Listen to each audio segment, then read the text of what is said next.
This is Muhammad Ayub and today I am going to discuss about friction.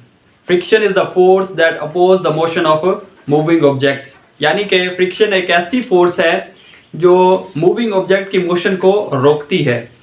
हम इसकी definition right करते हैं. The force that oppose the motion of moving objects, यानी कि जो objects move कर रही है उनकी मोशन को रोकती है. फ्रिक्शन हम ऐसे भी कह सकते हैं, फ्रिक्शन एक अपोजिंग फोर्स है जो मोशन को अपोज करती है. उसके पाथ में मुज़ाहमत बनती है जिसे हम फ्रिक्शन का नाम देते हैं. अब हम देखते हैं फ्रिक्शन की dependence.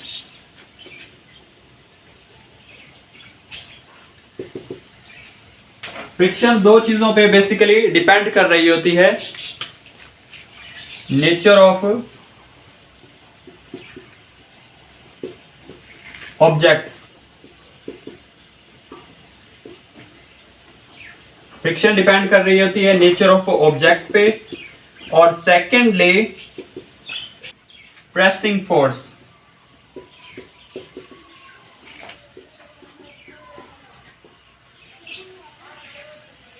Force of friction depend कर रही होती है नेचर ऑफ ऑब्जेक्ट के. ऑब्जेक्ट की नेचर कैसी है कि वो किस नेचर के ऑब्जेक्ट हैं जो कांटेक्ट में है, और प्रेसिंग फोर्स के उन दो ऑब्जेक्ट्स के दरमियान जो प्रेसिंग फोर्स है वो कितनी है. ये दो डिपेंडेंस है फ्रिक्शन की. अब हम देखते हैं प्रेसिंग फोर्स.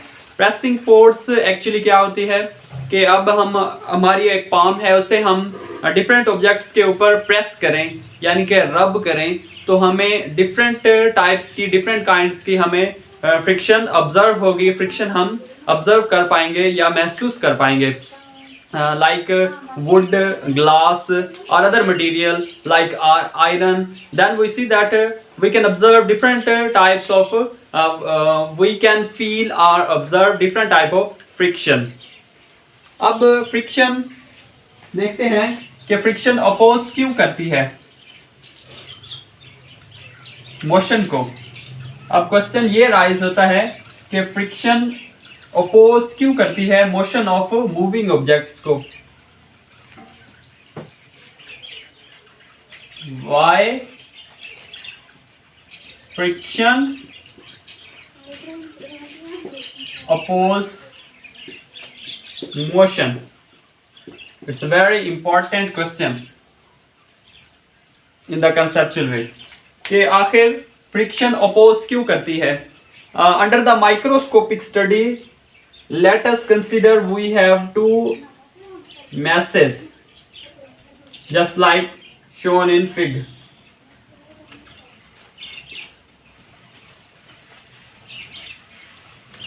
हमारे पास ये दो मैसेज हैं और ये जो इनका है सर्कल में, ये पॉइंट इनका कांटेक्ट पॉइंट है. फिजिकली तो हमें ये मतलब कि एक दूसरे के साथ जुड़े हुए नजर आ रहे हैं और इनके दरमियान कोई स्पेसिंग भी नहीं है. लेकिन अंडर द माइक्रोस्कोपिक स्टडी ये बात हमें पता चली कि माइक्रोस्कोपिक स्टडी से कि ये जो कांटेक्ट पॉइंट है इसमें ये स्ट्रेट नहीं होता. मतलब कि इनके दरमियान ये अपर सरफेस के लिए और ये लोअर सरफेस के लिए, ये माइक्रोस्कोपिक व्यू से हमें पता चला है इस कांटेक्ट पॉइंट का कि ये जो होते हैं ना, ये जस्ट लाइक जॉज, ये होते हैं कोल्ड वेल्ड्स. इन्हें हम कोल्ड वेल्ड्स कहते हैं कि ये दो कोल्ड वेल्ड्स जो होते हैं ना, ये फ्रिक्शन काज करते हैं, फ्रिक्शन प्रोड्यूस करते हैं. इवन के एक ग्लास स्लैब है ना, वो भी हमें स्मूथ नजर आएगी, लेकिन ऐसा नहीं है. उसकी सरफेस में भी कुछ ना कुछ बम्प्स होंगे जो फ्रिक्शन काज करेंगे, जो फ्रिक्शन प्रोड्यूस करेंगे. उसमें भी कुछ हद तक लिमिटिंग होगी. अब नेक्स्ट हम देखते हैं कि फ्रिक्शन कितनी होगी, कि किस हद तक फ्रिक्शन प्रोड्यूस हो सकती है किसी भी मटेरियल में.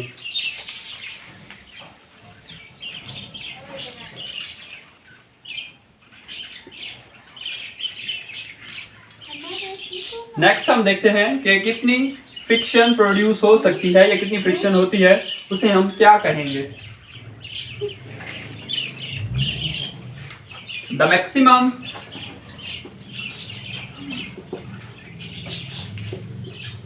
value of friction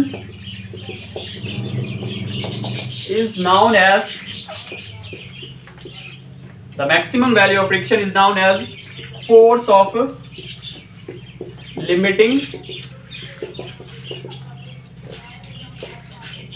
friction, जिसे हम Fs से डिनोट करेंगे कि फ्रिक्शन की मैक्सिमम वैल्यू, मतलब कि फ्रिक्शन किसी हद तक होगी, उसके बाद बॉडी जो है ना वो रुक जाएगी।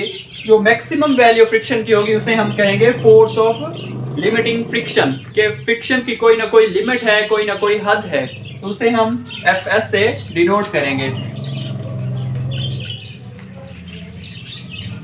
और इसके बाद हमारे पास एक और है, एक और पॉइंट है कि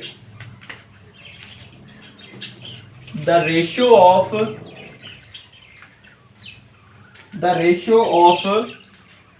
Fs, मतलब the ratio of limiting friction to normal force,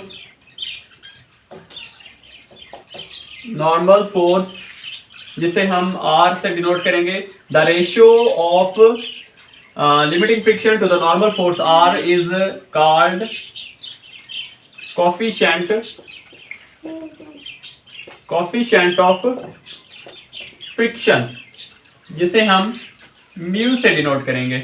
अब इस रेशियो को हम राइट करते हैं mu is equal to Fs over R।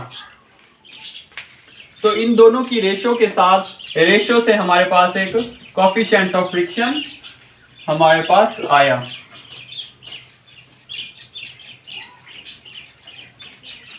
यहां से हम force of friction, limiting friction की वैल्यू फाइंड आउट कर सकते हैं। Limiting friction is equal to mu are.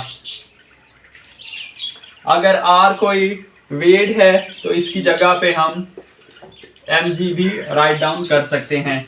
Fs is equal to mu mg। ये था हमारे पास आज का थोड़ा सा फ्रिक्शन के बारे में lecture. This is end of lecture. Allah Hafiz.